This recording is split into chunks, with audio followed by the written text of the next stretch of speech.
Hi, and welcome to Gooseberry Bridge Farm. My name is Jeremy. Our channel consists mostly of videos about homesteading, canning, our animals, our U-pick flower field, and our garden. My day job is that of a networking person. I do information technology, and I've been doing this for over 25 years. I am a little bit of a geek, but my real passion as it relates to technology is helping people who aren't geeks understand technology. And one of the things that I've really enjoyed doing here on our farm is leveraging technology at an affordable price to help make our lives easier. After I posted a video a week or so ago about getting Starlink internet service here at our house, I've had a lot of questions about how we use technology here on the farm. So I thought I'd put together a little video showing how we leverage some of the cool tools that I've put together to do what we do. Before I get into that, I'm going to preface this by saying that some of you are going to watch this and you're going to want to correct things that I say that are not maybe 100% thorough. While factually accurate, I'm not going to get into the really deep geeky details. So, without further ado, I've used my whiteboard here to draw a very crude representation of our farm and the layout of the farm. And this is just a map. I'm going to use a red marker to kind of draw out how we have our wireless network set up on our farm so that we have Wi-Fi everywhere, and why we did it this way, and why we have Wi-Fi everywhere, why that's important on a farm. It may or may not be important to you, but it's at least worth talking about. So we have our driveway going up to the road right here, and a bridge, which is where our name Gooseberry Bridge Farm comes from, because we have a cool bridge on our driveway. Leads up to our house, our greenhouse, which is where our Starlink dish is, that gives us our internet access. We have a second greenhouse in our garden. We've got a barn, a farm store, and a bunch of animal sheds. So our internet signal comes from Starlink. There's a video linked here on our unboxing and first setting up of our Starlink dish. And we're also going to be putting out the results of our first week with Starlink, and also a representation of how Starlink works. I know getting internet from satellites, one, has a bad reputation, but two, is very complicated. So my goal is to make it understandable to folks who don't have a technology degree or don't work in the technology field. So we'll cover how the internet gets to here in a different video, but internet comes into the dish, and I have a cable that is trenched from the greenhouse, from the dish, into our house. And I just dug a little trench with a pickaxe, backbreaking labor, but I just pretended I was playing Minecraft for a couple of hours, and it still wasn't fun, but I did it. In that, I put schedule 80 conduit, and was able to bury it inside of conduit. That way it would be protected from rodents and sharp rocks and things like that. So it is carefully buried. It comes into the house. It actually comes into the attic upstairs and into the middle of our house. Now this is where it plugs into our firewall. And most people have a firewall on their network. You would call it a router. It's basically an interface between your home and what's inside your home and the internet to keep the bad guys out. Not that most bad guys are attacking home networks, but it does happen. Plugged into my firewall is really the key to what makes all this work, and that is what's called a Mesh Wi-Fi system. Now, most people's Wi-Fi is one box that has a cable plugged into it, and it broadcasts basically a circle, for the most part, of Wi-Fi. And if you're within that circle, you can connect to it wirelessly with your computer or your phone or your TV or whatever device you need to get internet access. What a mesh Wi-Fi system does is it enables you to take two of those devices or more and put them within those bubbles so that they're touching one another, the bubbles are touching one another, and it will actually transfer data between each other and extend those bubbles. And I'm going to draw how that works up here. So we've got one of these Mesh Wi-Fi routers, and we're going to be linking that in our Amazon store. I bought all of these on Amazon, so you can check those out if you want. They're very inexpensive, and I'll talk more about them in just a moment. But there's one here, and I've got another one actually over here on this side of the house. Our house is actually bigger than this represents. So if you were to look at the circle that this puts out, it's going to look more like this. Now the reason that circle is off-centered is because the house is here. There's a lot more obstructions, and obstructions make that circle smaller. There are less obstructions, really it's more like right here. There are less obstructions going this way, so I can reach further over here. And it's going to basically clip that greenhouse and come this direction. And then there's another one here, and it's going to put out another circle that goes like this. So where there's an overlap, these guys are able to send traffic back and forth to one another and not have to be physically cabled. All you need is electricity, which is really nice on a farm because you don't want to have to trench Ethernet cable everywhere you go. I trenched this piece, that was plenty. So as long as I can take these devices and put them within this square, or these circles, I've got one here, and it gets a really big swath. It hits these animal pins, and it actually gets a little further than this. And then I've got some solar panels and a car battery because I don't have electricity out here in my animal pens, but I have another one here that enables me to basically cover all these guys. I've got one in my farm store, and it's picked up by the one in the house. Again, this is not a exact representation, but it covers a lot of this area. I've got one in the barn, and it's covered off the greenhouse. So you can kind of get an idea. Think about a cellular network. When you pick up, when you're on one side of town, you make a cell phone call. You can drive across town 20 miles, 30 miles, depending how big your town is, and the call never drops.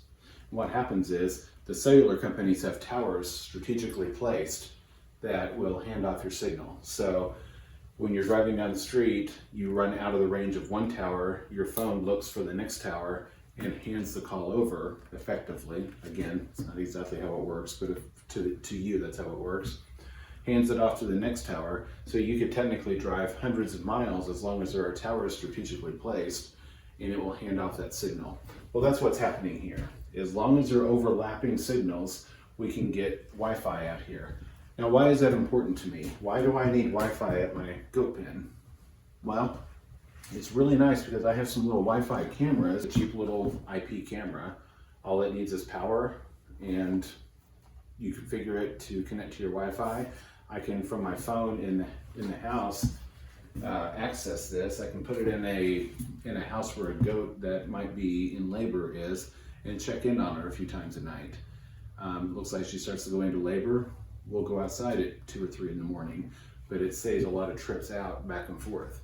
Or after a mom has had babies, it enables us to check on them in the night to make sure they're eating, make sure they're not too cold, make sure they're staying indoors, whatever they need. So animal checks is one key thing. Another thing is when our kids are out on the property, this is a decent haul. If my daughter is out doing chores, she can use an iPod, didn't have to have an iPhone, and she can use FaceTime or Skype or something because she's connected to the internet and call us for help if she needs something. There have been a few times when she's gotten out here at the animal pens too far away for us to really, hear her yell, but she's called to say, hey, the gate's broken, I need you to come help me, the animals are getting out, and I'll run out there. So it's really handy to keep the kids connected and not have to pay for a cell phone bill on every person. You can either use an iPod or an iPhone with no SIM card. And that's what we do, is if we get a new phone, oftentimes we'll just take out the SIM card out of our old phone and give it to the kids and limit their access so that they can use it for text messaging us and calling us. We used it recently. There's a video from February this year during the cold snap where we had baby goats born on the day before it turned cold, and we had the record colds. Well, it was nice because I was able to make them a little cubby hole in the barn to keep it relatively warm. We put a camera in there, and it saved a lot of overnight trips. We were able to check it. A wireless thermometer that I could check through Wi-Fi, and we were able to make sure the temperature stayed at a reasonable level. Also, it's seed starting season, so Stacy is starting seeds. She's got the greenhouses full of baby plants. We've got wireless thermometers that will give us alerts if the temperature drops too low, because we're in a valley and oftentimes the temperature gets 10 degrees colder than what the forecast says or than what it is in town. So it's good to keep an eye on that.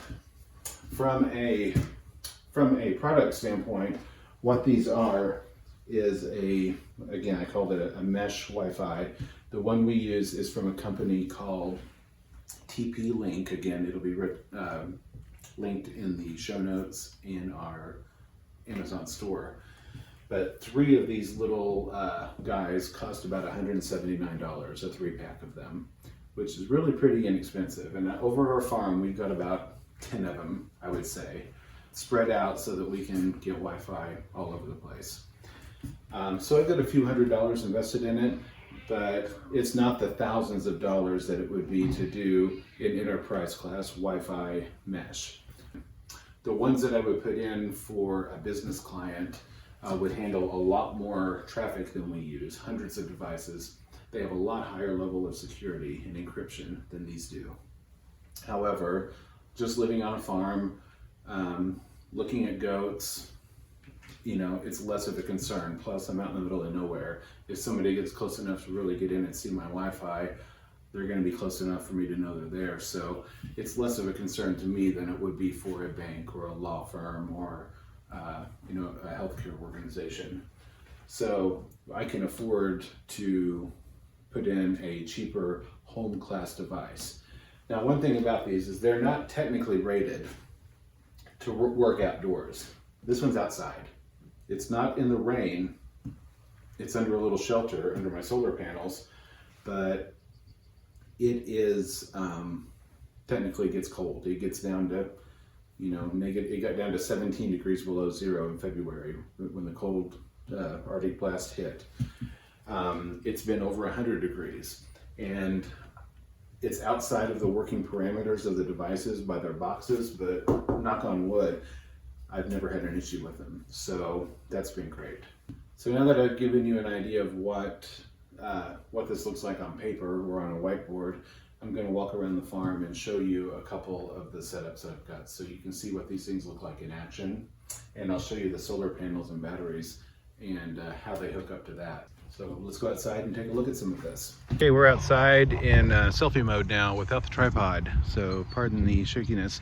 We're going to show you the solar panels that I've got. I bought these at Harbor Freight. They were about $150 for the whole kit with solar panels. And I've actually got these in an old cattle feeder. We built a frame to hold them up to keep them sturdy. They came with just little wire things that would have blown away. So we built a little 2x4 frame just to give it a little more stability. The wires come down into a little compartment that we put together here and to a battery, and it came with a little light for service. And then from there we were able to plug in just a USB powered DC cable that plugs in to the panel here. It has USB ports. This doesn't actually run AC without an inverter. You'd have to get an inverter to be able to plug in something that needs alternating current or your standard plug-in.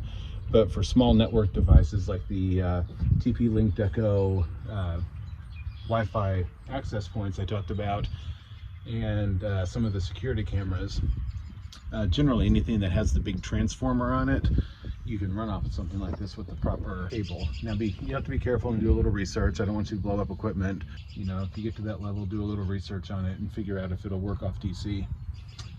But that's how we've got it set up, and this has been working for a couple of years in the heat, in the snow, and we've had, knock on wood, no issues with it. Even when it goes 2 or 3 days without sun, like right now, it's a really rainy, junky day.